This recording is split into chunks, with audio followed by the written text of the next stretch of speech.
Arvind Sanger has been waiting by, so let's get him into this discussion. Hi Arvind, good morning and good to see you. And as always, it's been a slightly tricky time for global markets. For the last couple of days, markets have been under pressure, and now there is fear that this economic slowdown that we're seeing across the globe could, have a snowball effect into markets like India, into the equity markets, that is. What's your prognosis for 2015? Well, I think, there are going to be some scares and hiccups along the way. But I think my prognosis for 2015 is that Europe and Japan look like they will remain challenged. China has seen a massive rally in the equity markets, but the economic fundamentals to us look as challenged as before. Commodities like iron ore certainly don't give us any comfort that China is about to come out of its significant slowdown. So it's going to continue to remain slow.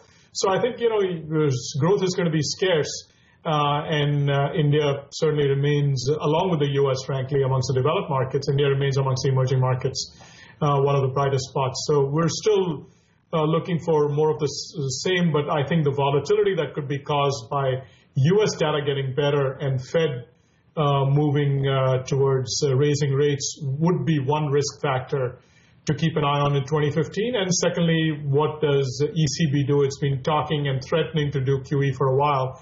And if it's actually able to deliver, that'll be good for markets. If there's dissent on ECB and they're not able to deliver, that could be negative for markets. So there are a couple of macro headwinds that could cause some volatility in markets. Good evening, Arvind. Thanks for sitting up for us. What's the current downturn telling you?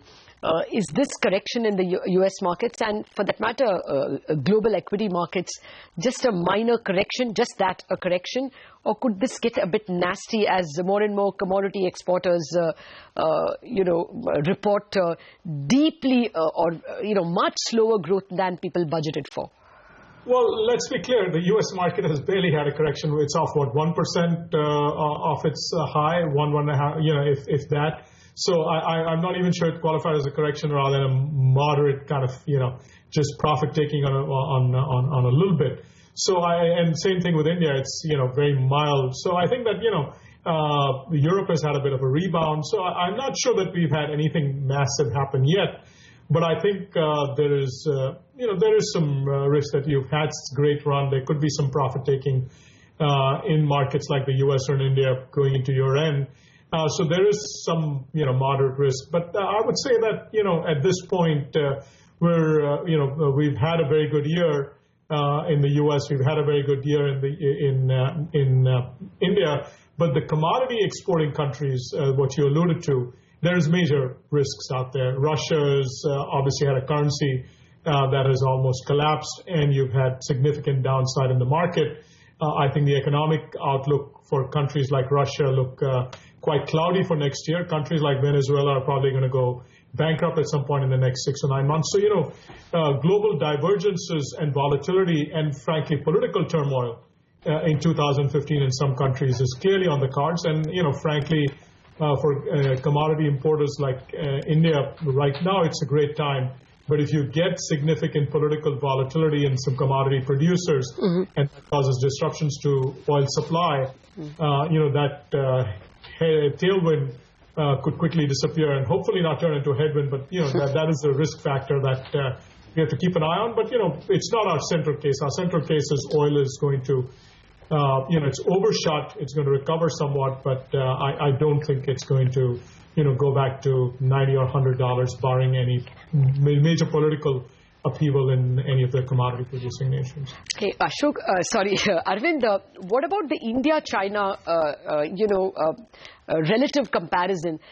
Over the past month, Chinese markets have outperformed so much. What is it, a 25% increase in the equity indices in Shanghai? Actually, year-to-date, India was by far the best market. But after the last month performance, China looks like year-to-date is nose ahead. Even if you're not buying the argument, do you think some funds destined for India is getting attracted away into China? Well, it's interesting to see. The Chinese A-share market, which is the Chinese companies that's in Hong Kong, has had a very moderate move.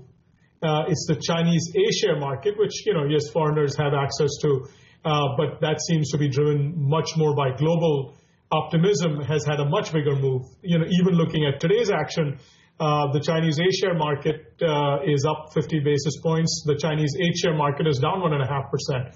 So I'm not sure global investors largely play in Hong Kong in the H-share market, and I'm not sure global investors are quite as enthused about a massive change in the Chinese outlook. So I don't think, yes, China's had a good move, and so I'm sure some investors are attracted by that.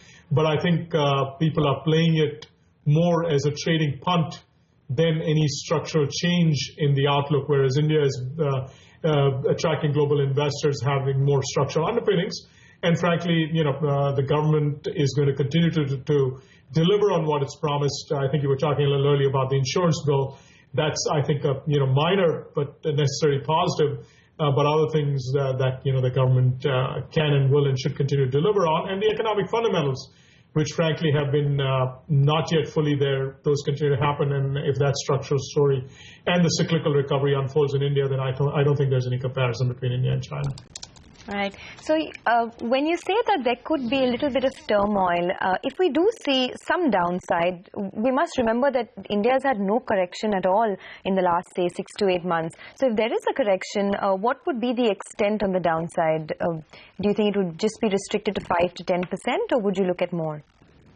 Well, I would. The correction. It depends on what caused the correction. If the correction is caused by the Fed comes out with a much more hawkish statement next week at its meeting based on the very strong employment numbers that came out last week. If that's, kind of what precipitates a correction and people get nervous that the ECB is not going to deliver on its QE, then, the correction in India could be maybe, 5-7%. If there is something more dramatic that happens in terms of significant, growth scare in any part of the world, which causes major disruptions in equity markets globally, it could be maybe, I would say the first one would result in a correction more in the 5% range. The second one could maybe cause 10%.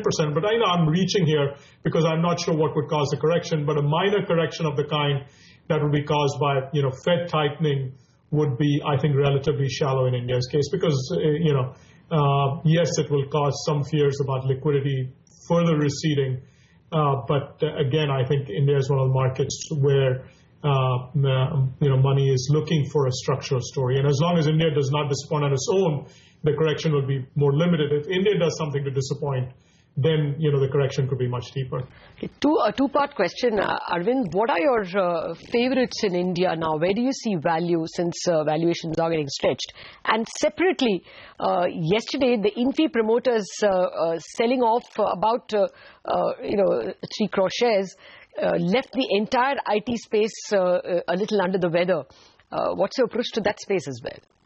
Well, I think, firstly, as far as sectors are concerned, I think, it is hard to find significantly undervalued sectors in a very short-term basis. But, as I've said many times in the past, when I look at the, CapEx cycle that is about to emerge over the next, few years, I would say that, companies, if I compare two sectors, cement and steel, which would benefit from global infrastructure demand, to us, cement is a no-brainer because it's a domestic commodity and supply-demand is going to get tight over time as demand improves. Steel is a global sector and Chinese overcapacity makes it much less interesting, so that's a contrast of sectors. When I look at the banking sector, the financial sector, which has had a very nice move, I would frankly be a little more patient and look for a pullback, and a lot of PSU banks are going to be issuing equity over the next few weeks and months, and I would look for opportunities to buy some of the stocks on that overhang of equity that is going to be coming into the market. So that'd be a sector where it could be interesting, but it could be interesting with a little bit of patience. And then sectors like domestic autos, domestic housing finance companies, domestic consumer commercial vehicles. Those are all sectors where stocks have had moves. But we still think if you take a 1 to 2 year view, there is still upside. But in terms of putting fresh capital to work, one has to be opportunistic as well as maybe a little more patient. That's interesting. So we have a lot of divestment coming out from the government stable. Would you buy any of these stocks like Coal India, ONGC, NHPC in the near term?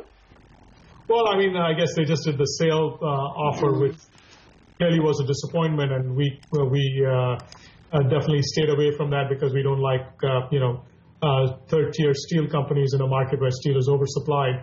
The real issue is going to be which companies are interesting where there's good momentum.